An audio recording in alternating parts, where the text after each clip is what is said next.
I'm a traveling burlesque circus performer, and I have said many times how people are always asking me about flexibility.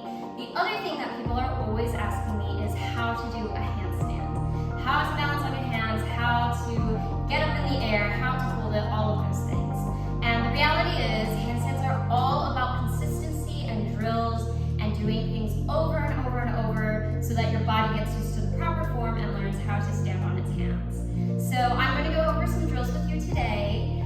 We're going to be on a mat for most of it, but we will be up against the wall, so make sure you have both a wall and a mat, and it will be a total of a 5-minute workout.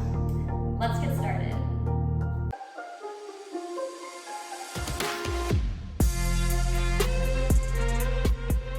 Okay, so our first exercise, we're climbing up the wall, walking our hands in towards the wall, and we're just going to hold a handstand against the wall. This is honestly our most important drill for doing a handstand.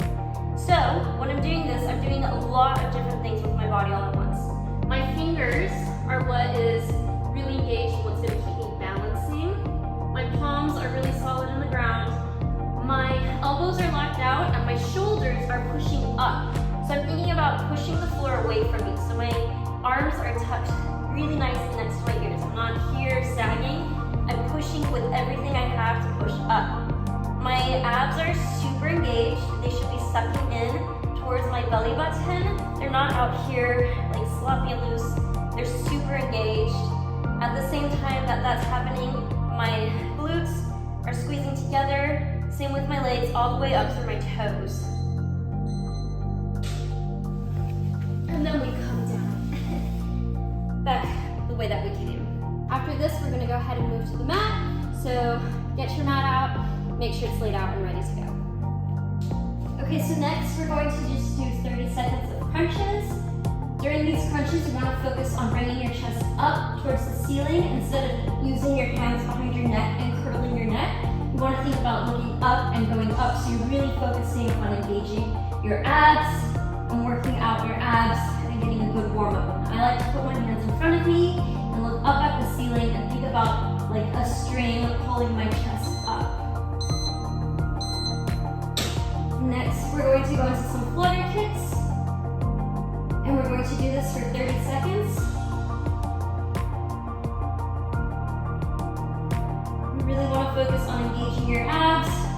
Back should be pushing into the ground. Feet just go back and forth in little kicks.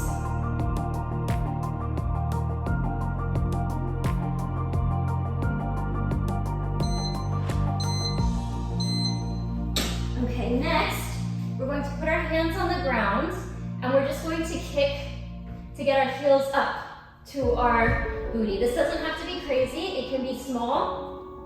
We just want to think about kicking up. The more up we can go, the better, but even if you're just going up a little, that's fine. You want to try and find that point where you become a little bit weightless and your shoulders get over your wrists.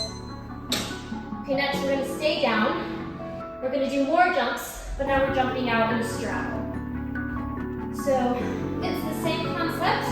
You want to think about getting your shoulders over your wrists so that in time you can come up and hold it. But for now, even if you're just here, it's a good place to start because you're still working on engaging your abs.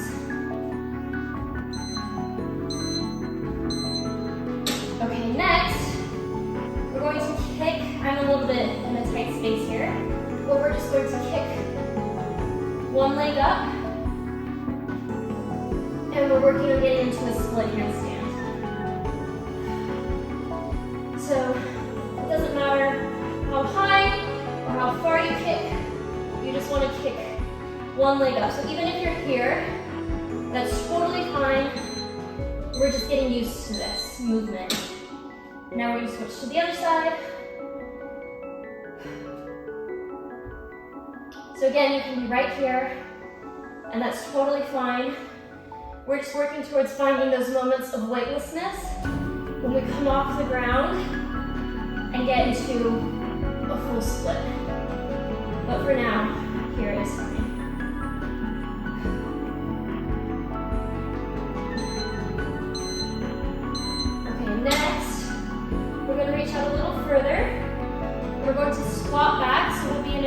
dog position. We're gonna squat back this way and do a little pike jump.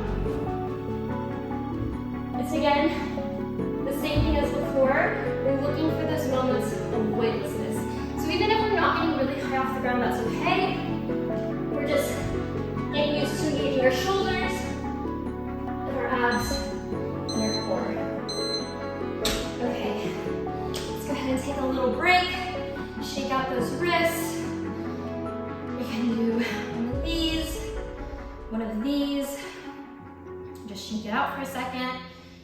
After this, we're going to go into 30 minutes of trying to hold a handstand. So whichever way you feel most comfortable getting up, use that method and just practice for 30 seconds.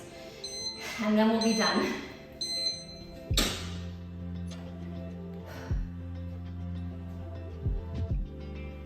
If you want, you can try all of them. The point is to just practice. Whoops.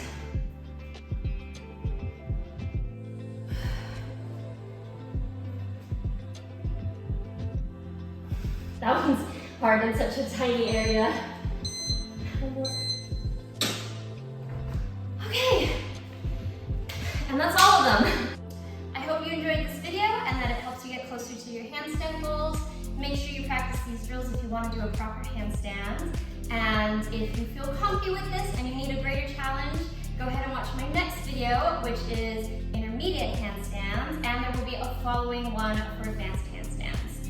If you want something to progress through, you can go through all 3 videos, but this is the foundation for your handstands. So I hope that helps, and hopefully see you for the next video.